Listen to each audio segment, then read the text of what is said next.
এক গুরুর এক শিষ্য ছিল। সেই শিষ্য খুবই দুঃখী ছিল।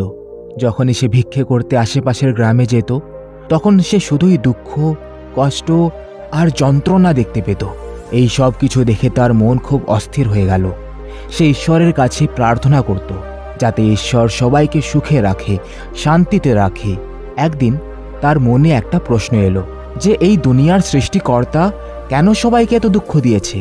সে সবাইকে সুখ প্রদান করছে না কেন? এই প্রশ্নটা নিয়েই সে তার গুরুদেবের কাছে গেল আর বলল, হে গুরুদেব, এই দুনিয়াতে সবাই এত দুঃখী কেন? আমি যেদিকেই তাকাই সেখানে শুধু দুঃখ দেখতে পাই। সবাই এত দুঃখী কেন? এই দুনিয়ার সৃষ্টিকর্তা কেন সবাইকে সুখ প্রদান করছে না? সবাইকে এত কষ্টে দেখে আমার মন খুব অস্থির হয়ে গেছে। যখন আমি আশেপাশের গ্রামে ভিক্ষে করতে বেরোই, তখন আমি সেখানে দুঃখ আর কষ্ট ছাড়া আর কিছুই দেখতে পাই না। প্রত্যেকটা মানুষ কিছু না কিছুভাবে কষ্টে আছে, দুঃখ পাচ্ছে। তারা সবাই অস্থির হয়ে পড়েছে। অনেকক্ষণ চুপ থাকার পর গুরুদেব বললেন, তাদের সবাইকে আসলে সুখ দেওয়া হয়েছে, কিন্তু তারা এই সুখটাকে দেখতেই পায় না। তাই এতে ঈশ্বর কি করতে পারে? শিষ্য বলল, গুরুদেব, যদি কেউ সুখে থাকে তাহলে সুখেটাই দেখতে পাবে, আর যদি কষ্টে থাকে তাহলে দুঃখ দেখা যাবে। আমি মানুষকে এত বোকা মনে করি না যে তাদের কাছে সুখ থাকা সত্ত্বেও দুঃখী হওয়ার নাটক করবে বা দুঃখী হওয়ার চেষ্টা করবে। সুখ কিভাবে দুঃখ হতে পারে? দুঃখ আছে তবেই তো মানুষ এত অসহায় আর কষ্টে জীবন কাটাচ্ছে। এটা শুনে গুরুদেব একটু হাসলেন আর বললেন, আমি জানি তুমি একজন খুব ভালো মূর্তিকার। তুমি এক কাজ করো, এই মানুষদের খুশির জন্য, এই মানুষদের সুখের জন্য এমন একটা মূর্তি তৈরি করো যেটা দেখে এরা সবাই নিজের দুঃখ ভুলে যাবে। সেই সুখ কয়েক মুহূর্তের জন্যই হোক না কেন, তারা খুশির অনুভব করতে পারবে। শিষ্য বলল, ঠিক আছে গুরুদেব, আমি এমন একটা মূর্তি তৈরি করার চেষ্টা করব যেটা দেখার পর সবাই নিজের দুঃখ কষ্ট ভুলে খুশি হয়ে যাবে। এরপর সেই শিষ্য দিন রাত এক করে পুরো নিষ্ঠার সঙ্গে ওই মূর্তিটা বানাতে লাগলো। 3 মাস পর যখন তার মূর্তিটা ভালোভাবে তৈরি হয়ে গেল, তখন সে গুরুদেবের কাছে এলো আর বলল, হে গুরুদেব, আপনার নির্দেশ মতো আমি সেই মূর্তিটা তৈরি করে ফেলেছি। আর আমি মনে করি যে কেউ সেই মূর্তিটা দেখবে নিজেদের দুঃখ কষ্ট ভুলে গিয়ে খুশি হয়ে যাবে। আপনি আমার সাথে চলুন আর ওই মূর্তিটা দেখে বলুন যে সেটা কেমন হয়েছে। গুরুদেব শিষ্যের সাথে ওই মূর্তিটা দেখতে এলেন। মূর্তিটা সত্যিই খুব অসাধারণ ছিল, অদ্ভুত ছিল। ওই শিষ্য এক সুন্দর মেয়ের মূর্তি বানিয়েছিল, যেটা দেখে দিব্য শক্তির অনুভব হচ্ছিল, একেবারে দেবীর মতো। তার হাসি দেখলে সবাই কোথাও হারিয়ে যাবে আর নিজের দুঃখ কষ্ট ভুলে আনন্দিত হয়ে উঠবে। গুরুদেব বললেন, খুব সুন্দর, তুমি সত্যিই অসাধারণ মূর্তি তৈরি করেছ। এটা অবশ্যই মানুষকে তাদের কষ্ট থেকে বেরিয়ে আসতে সাহায্য করবে।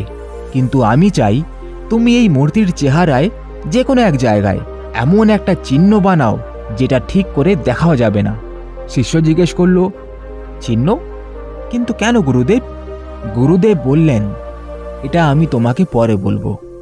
এটা শুনে শিষ্য ওই মূর্তিটার চোখের ভুরুতে একটা ছোট দাগ লাগিয়ে দিল, যেটা ঠিক করে দেখাও যাচ্ছিল না। গুরুদেব বললেন, খুব ভালো, এখন মূর্তিটাকে বাইরে রাস্তার পাশে গিয়ে রেখে দাও। গুরুদেবের কথা মতো ওই মূর্তিটা রাস্তার পাশে রেখে দেওয়া হলো, আর গুরু ও শিষ্য ওখান থেকে একটু দূরে গিয়ে দাঁড়িয়ে পড়ল। গ্রামবাসীরা ওই রাস্তা দিয়ে যাতায়াত শুরু করলো, কিন্তু যারা ওই মূর্তিটা দেখছিল তারা সবাই দুঃখী হয়ে যাচ্ছিল। কিছুক্ষণ পর এক যুবক এসে সেই মূর্তিটা দেখতে থাকলো। সে খুবই মনোযোগ দিয়ে মূর্তিটা দেখল, তারপর আফসোস করতে করতে এগিয়ে চলে গেল। রাস্তায় তাকে গুরুদেব ও শিষ্য থামালেন। গুরুদেব জিজ্ঞেস করলেন, তোমাকে দেখে খুব দুঃখী মনে হচ্ছে, কি হয়েছে? যুবক বলল, ওখানে একটা মূর্তি রাখা আছে। মূর্তিটা খুবই সুন্দর, এত সুন্দর মূর্তি যার দিকে তাকালে চোখ ফেরানো যাবে না, কিন্তু আফসোস ওতে একটা ত্রুটি রয়ে গেছে। মূর্তিকার ভালো ছিল না, সে মূর্তির চোখের উপরে একটা দাগ রেখে দিয়েছে। সেই জন্য আমার মনটা খারাপ হয়ে গেল। যদি ওই দাগটা ওখানে না থাকতো তাহলে মূর্তিটা সত্যিই অসাধারণ ছিল।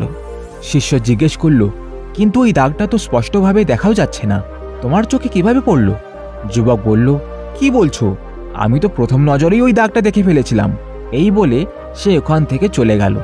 এবার আরেকটা লোক ওই মূর্তিটার দিকে তাকিয়েছিল। সেও মন খারাপ করে আগে চলে গেল। গুরু ও শিষ্য সেই লোকটাকেও থামালো আর তাকে জিজ্ঞেস করলো, কি হয়েছে, তোমার মনটা এত খারাপ কেন?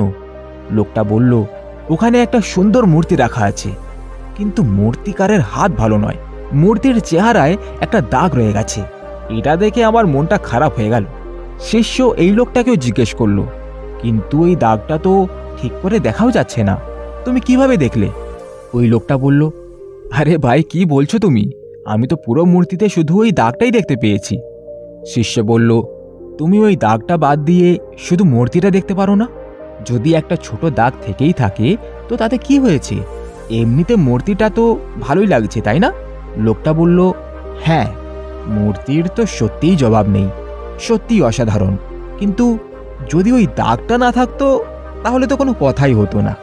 আস্তে আস্তে সব গ্রামবাসীরা এসে ওই মূর্তিটা দেখল আর সবাই দুঃখী হয়ে গেল। সন্ধে হওয়ার পর ওই রাজ্যের রাজাও ওই রাস্তা দিয়ে প্রাসাদের দিকে যাচ্ছিলেন। ওই মূর্তিটা দেখে উনি অবাক হয়ে গেলেন, এত সুন্দর একটা মূর্তি রাস্তায় কে রেখে গেছে, এটা তো আমার প্রাসাদে হওয়া উচিত। কিন্তু কিছুক্ষণ পর তারও মন খারাপ হয়ে গেল আর ওখান থেকে সেই প্রাসাদের দিকে যেতে লাগলেন। গুরু এবং শিষ্য রাজাকেও থামালেন। গুরুদেব রাজাকে জিজ্ঞেস করলেন, মহারাজ, আপনাকে এত দুঃখী কেন লাগছে, মূর্তিটা কি আপনার ভালো লাগেনি? রাজা বললেন, মূর্তি তো অসাধারণ, কিন্তু একটা দাগ যেটা মূর্তির চোখের ওপরে আছে ওটা ভালো লাগছে না, মূর্তিকার এখানে একটু ভুল করে ফেলেছে, সেই জন্য আমি একটু দুঃখী। যদি ওই দাগটা ওখানে না থাকতো তাহলে এই মূর্তিটা এতক্ষণে আমার রাজপ্রাসাদের শোভা বাড়াতো। এই বলে রাজাও ওখান থেকে চলে গেলেন। গুরুদেব এবং শিষ্য দুজনেই ওই মূর্তির কাছে গিয়ে দাঁড়ালেন। শিষ্য খুব মনোযোগ দিয়ে ওই মূর্তিটা দেখল। মূর্তিটা এখনো সুন্দর লাগলো, কোনো ত্রুটি ছিল না আর না কোনো দাগ দেখতে পেল। শিষ্য খুবই অবাক হয়ে গেল ও গুরুকে জিজ্ঞেস করল, গুরুদেব, মূর্তিতে তো কিছুই খারাপ দেখছি না, আমার তো এখনো মূর্তিটা সুন্দরই লাগছে, একটা ছোট দাগই তো রয়েছে, আর তাও এমন যা দূর থেকে দেখলে দেখাও যাবে না, খুব কাছে এসে দেখলে তাও আবার খুব মনোযোগ দিয়ে দেখলে দেখতে পাওয়া যাবে, তাহলে সবাই ওই ছোট দাগের পেছনে কেন পড়ে রয়েছে? গুরুদেব উত্তর দিয়ে বললেন, তুমি জিজ্ঞেস করছিলে না যে এই দুনিয়ার সৃষ্টিকর্তা সবাইকে এত দুঃখ কেন দিয়েছে? আসলে সে কাউকে দুঃখ দেয়নি, সে তো সবাইকে সুখে রাখার জন্য সমস্ত ব্যবস্থা দিয়েছে। কিন্তু সত্যিটা হলো, কেউ মূর্তিটা দেখছিল না, সবাই শুধু খামতিটাই দেখছিল। তারা পুরো সুখ দেখতে চায় না, তার মধ্যে ছোট্ট একটা দুঃখকে দেখতে সময় ব্যর্থ করে। যেমন তোমার মূর্তিতে সুখের বদলে দুঃখকে খুঁজে নিয়েছে, অর্থাৎ মূর্তির দিব্যতা দেখে খুশি হওয়ার পরিবর্তে একটা ছোট্ট খামতি দেখে দুঃখী হয়েছে। আসলে সবার কাছে প্রচুর সুখ রয়েছে, কিন্তু শুধুমাত্র একটা দুঃখের পেছনে হারিয়ে থাকে, যার বিশেষ কোনো অস্তিত্বও নেই। যেমন তোমার তৈরি মূর্তিতে ওই ছোট্ট দাগের কোনো অস্তিত্ব নেই। শিষ্য জিজ্ঞেস করল, কিন্তু সবাই এরকমটা কেন করে গুরুদেব? গুরু বললেন, কারণটা হলো অশান্ত মন। সবার মন অশান্ত, এরা কখনো নিজের জীবনের পুরো সুখটাকে দেখার চেষ্টা করেনি, এরা দেখে শুধু ছোট একটা দাগ বা খামতি। এরা সবাই সুখের মধ্যে দুঃখকে খোঁজার চেষ্টা করে। এই পুরো দুনিয়াটা বিরাট সুখকে আড়াল করে ছোট ছোট দুঃখকে ধরে বসে থাকে, আর এটাই হলো এদের জীবন, আর এটাই এদের দুনিয়া। যদি তারা ভালো করে দেখার চেষ্টা করে তাহলে তারা দেখতে পাবে যে এই দুনিয়ার সৃষ্টিকর্তা সবকিছুই তাদের সবার সুখের জন্যই তৈরি করেছে, কিন্তু তারা প্রত্যেকটা জিনিসের মধ্যে দুঃখটাকে অবশ্যই খুঁজে বের করে নেয় আর দুঃখী হয়ে জীবনটা কাটিয়ে দেয়। যেভাবে এই মূর্তির নির্মাতাকে সবাই দোষ দিচ্ছিল, ঠিক সেইভাবেই এই দুনিয়ার সৃষ্টিকর্তাকেও তারা দোষ দিতে থাকে। অথচ এতে আসল ভুলটা কার? মূর্তিকারের নাকি মূর্তি যারা দেখছে তাদের? শিষ্য বলল, গুরুদেব, সবাই যাতে সুখ পায় এরকম কোনো ব্যবস্থা করা যাবে না? গুরু বললেন, সুখ তো সবার কাছে আগে থেকেই রয়েছে, তাদের শুধু দুঃখটাকে বাদ দিয়ে পুরো মূর্তিটা দেখতে হবে, তবেই তো তারা পুরো সুখটাকে দেখতে পাবে। শিষ্য বলল, আর এর জন্য কি করতে হবে গুরুদেব? গুরু বললেন, আমাদের ধ্যানটাকে ছোট ছোট খামতি বা অভাব থেকে সরিয়ে পুরো মূর্তিতে লাগাতে হবে, আর এটা তখনই সম্ভব হবে যখন তারা তাদের অস্থির মন থেকে মুক্তি পাওয়ার চেষ্টা করবে, নিজেদের বোঝার ক্ষমতা বাড়াবে, ধ্যান করবে, ধ্যান করলে মনের অস্থিরতা অনেকটা দূর হয়, মনে শান্তি আসে, আর একজন শান্ত মনই পুরো মূর্তিটাকে দেখতে পারবে। শিষ্য বলল, এবার আমি আপনার কথা বুঝতে পেরেছি গুরুদেব।